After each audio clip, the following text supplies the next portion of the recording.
Rey was abandoned on a lonely desert planet, Jakku. She created an independent lifestyle for herself as a scavenger. As years go by, Rey clings to the hope that her parents will come back for her.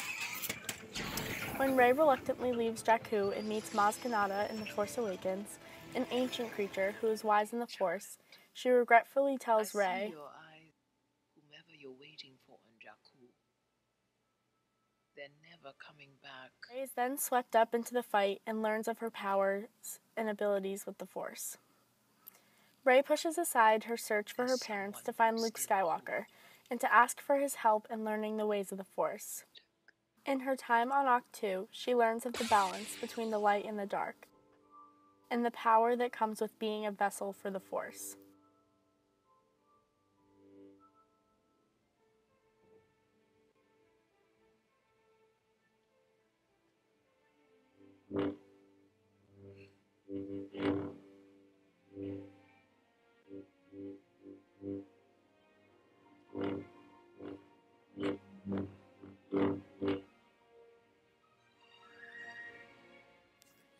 Lacan's mirror stage malfunctions in Rey's cave scene on Ahch-To due to Rey's lack of singularity and therefore lack of ego.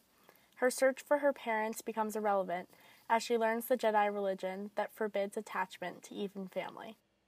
In this scene, Rey looks to the dark side and into the mirror of the cave in hope of discovering her true identity.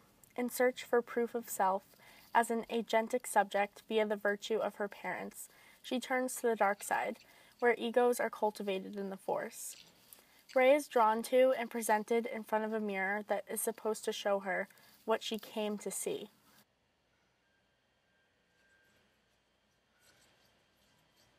I should have felt trapped or panicked, but I didn't. This didn't go on forever. I knew it was leading somewhere. But at the end, it would show me what I came to see. Let me see them.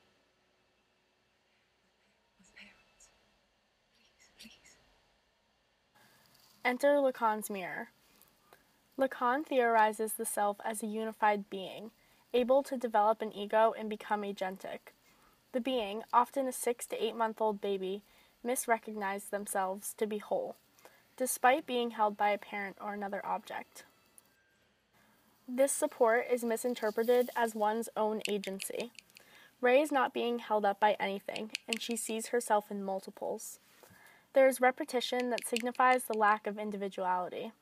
This multiplication of self diminishes self as individual and unique, which is central to the ego development of Lacan's mirror stage.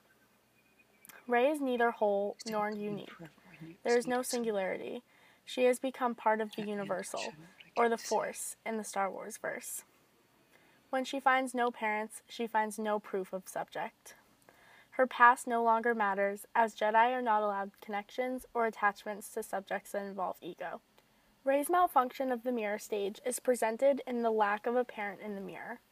She is held by her own agency, therefore there is no development of an ego in the subject that is herself. There is no falsity that she misrecognizes to be her own agency, such as a trotte bébé, which Lacan uses as an example to hold a child up.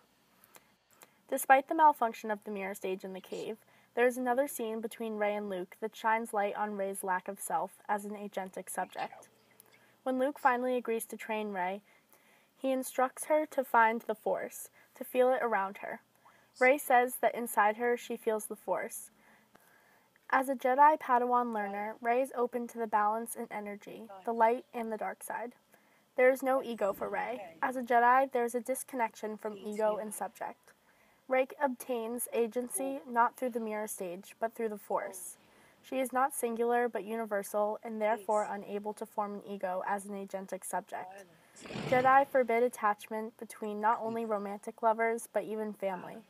It is very important for them to be cut off to any and all subjects that would entice their ego. That way they are allowed to solely focus on the Force.